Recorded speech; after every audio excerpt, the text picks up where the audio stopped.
আজকে আমরা চলে যাচ্ছি ইতালির আরেসো শহরে অবস্থিত।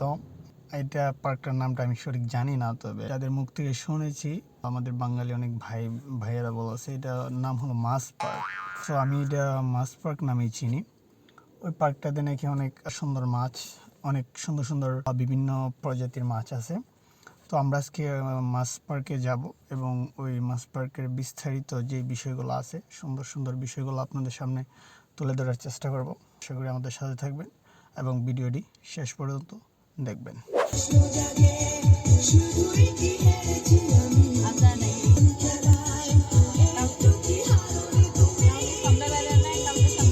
আনাসের ফেভারিট গান চালিয়ে বাহিরের সুন্দর মনোরম পরিবেশ দেখতে দেখতে আমরা চলে যাচ্ছি পার্কের দিকে। আনাস খুব বেশি এক্সাইটেড, কারণ সে ন্যাচারাল অ্যাডভেঞ্চার খুবই পছন্দ করে। হ্যালো এভরিওয়ান, কি অবস্থা সবার? আজকে আমরা মাছ পার্কে আসলাম সবাই মিলে। পানি কম কিন্তু অনেক মাছ আছে, তাই আমরা অনেকগুলো খাবার নিয়ে আসছি। এই যে দেখতেছেন কচ্ছপ আছে এখানে, অনেক সুন্দর সুন্দর কচ্ছপ। আর জায়গাটা এমনিতে অনেক সুন্দর। পাগল ভাই কি বলে? জায়গাটা সুন্দর না? অবশ্যই। এখানে বৈশা আড্ডা দেওয়ার মতো একটা জায়গা। আমরা আসছি, অনেকগুলো জিনিসপত্র নিয়ে আসছি।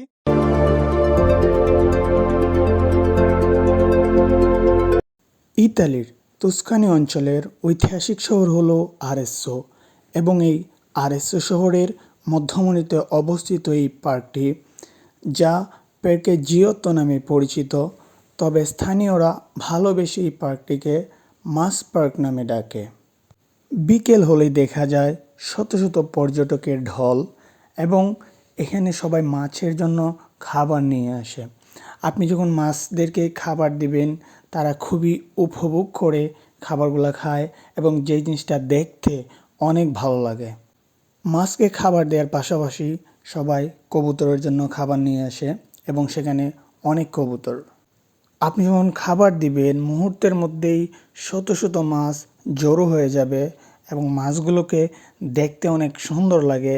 লাল, সাদা, কালো বিভিন্ন প্রজাতির মাছ রয়েছে এই পার্কটিতে। আরেসো শহরের সবচেয়ে সুন্দর এবং মনোরম পার্কগুলোর মধ্যে এটি একটি, যে পার্কটি বাচ্চাদের জন্য দারুণ রোমাঞ্চকর এবং বড়দের জন্য প্রশান্তির একটি জায়গা।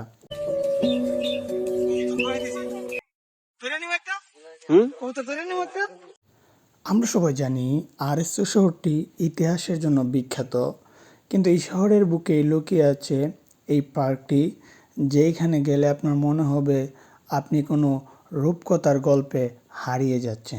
আপনি যদি তুস্কানি অথবা আরেসো শহরের আশেপাশে থাকেন, শহরের বাইরে গিয়ে একটু রিল্যাক্সে সময় কাটাতে চান, প্রকৃতির সাথে মিশতে চান, তাহলে এই পার্কের কোনো বিকল্প নাই।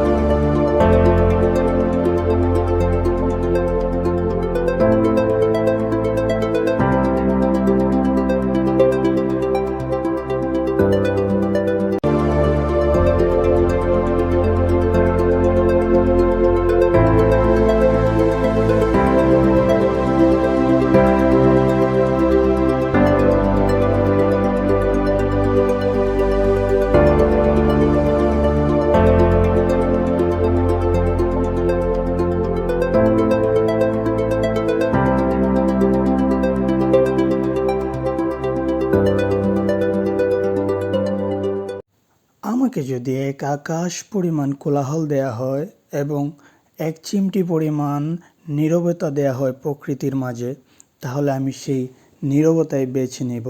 কারণ আমি হলাম একজন প্রকৃতিপ্রেমী মানুষ, ভ্রমণ পিপাসু মানুষ। আর ভ্রমণ পিপাসু মানুষরা বরাবরের মতোই প্রকৃতিকে ভালোবাসে এবং নীরবতাকে ভালোবাসে। মিঠি মিঠি রোদ, মৃদু হাওয়া এবং প্রকৃতির খুব কাছাকাছি হাতে এক কাপ রং চা, এই জন্য এক স্বর্গীয় সুখ, যা ভাষায় প্রকাশ করার মতো না। এবার আমরা মাঠের দিকে চলে যাই এবং সেখানে একটা বেট লাগাই, যে তৃতীয় হবে সে কাফে খাওয়াবে এবং যে চতুর্থ হবে সে পিৎজা খাওয়াবে। অবশ্য আমি জিতে যাই, আর জিতার পরে মনে হলো আমি বিশাল এক যুদ্ধে জয়লাভ করলাম, কারণ এই মুহূর্তে আমার পকেটে ছিল না 1 টাকাও। সো আমি যদি হারতাম তাহলে আমি কীভাবে খাওয়াইতাম, এই বিষয় নিয়ে আমি মোটামুটি টেনশনে ছিলাম। বাই দ্য ওয়ে, একটি কথা না বললেই নয়, সুন্দর এই ট্যুরটি স্পন্সর করেছেন আমাদের সবার প্রিয় ফরিদ ভাই। সবাই ভাইয়ের জন্য দোয়া করবেন। সুন্দর এই জায়গাটি পরিদর্শন করে আমরা বাসার দিকে রওনা দিলাম। এই ছিল আমাদের আজকের ব্লগের বিস্তারিত। দেখা হবে অন্য কোনো ভিডিওতে। ভিডিওটি ভালো লাগলে অবশ্যই চ্যানেলটি সাবস্ক্রাইব করবেন।